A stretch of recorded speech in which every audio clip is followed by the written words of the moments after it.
Hello everyone, আমি মিজানুর রহমান সিনা। আমি এখন আছি নেপালের পোখারা শহরে। আমি এখন আমার রুমের ভিউটা নিলাম। তো আমি রুমের থেকে এখন বের হয়ে গেলাম। আজকে আমার পোখারাতে প্রথম দিন। তো আমরা যারা নেপাল ঘুরতে যাই, আমরা সবাই কম বেশি পোখারাতে ঘুরতে যাই, কারণ পোখারার সৌন্দর্য আমাদেরকে মনোমুগ্ধকর করে তোলে। এখানে পোখারা বিভিন্ন পর্যটক কেন্দ্রে, বিভিন্ন ট্যুরিস্ট প্লেস আমরা ভিজিট করে থাকি। তো এখন আমি আছি ফুয়ার লেকের পাশেই আমি হোটেল নিয়েছি। তো আমার হোটেল থেকে আমি হেঁটে চলে আসলাম লেকের পাশে।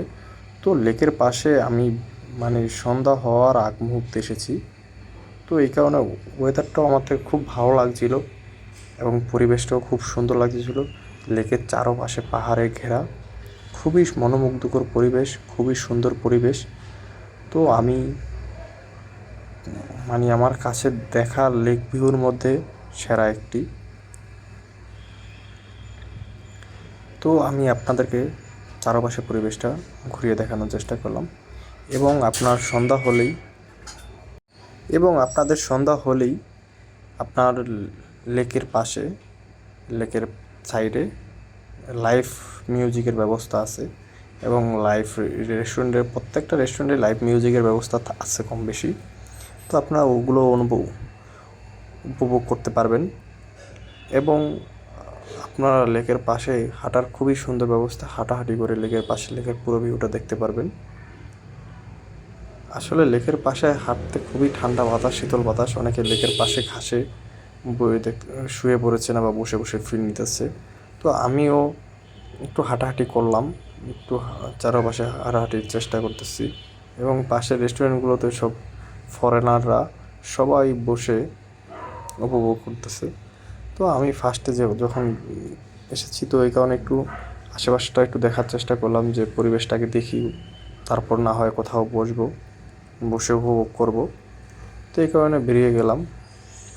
আসলে ফুয়া লেকের পাশে যদি আপনারা থাকেন, পোখারাতে যদি কেউ যান, তাহলে ফুয়া লেকের পাশে আপনারা হোটেল নিলে তো পোখারা পুরো শহরটা ঘুরতে আপনাদেরকে সুবিধা হয়।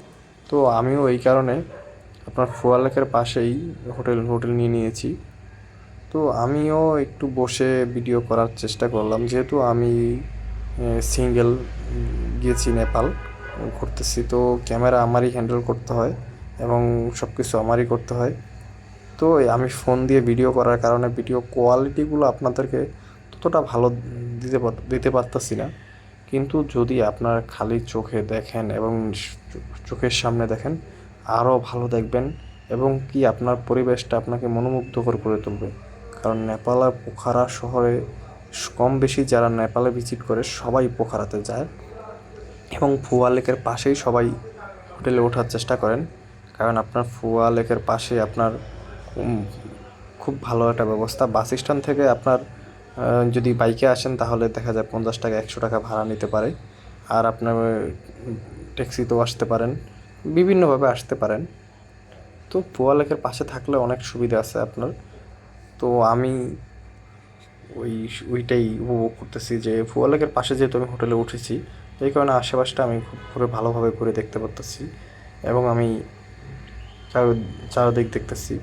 তো সন্ধ্যা হয়ে যাচ্ছে, তো এই কারণে আমিও একটু যেহেতু আগামীকাল আমার হাতের সময় আছে, আমি আরও কিছুদিন থাকবো পোখারাতে। তো পোখারা লেকে আপনার বিভিন্ন অ্যাক্টিভিটিসও করতে পারবেন নৌকা দিয়ে, এবং বোট আছে, বোটে সার্ফিং বোট আছে, ওগুলোতেও আপনারা ভিজিট করতে পারবেন।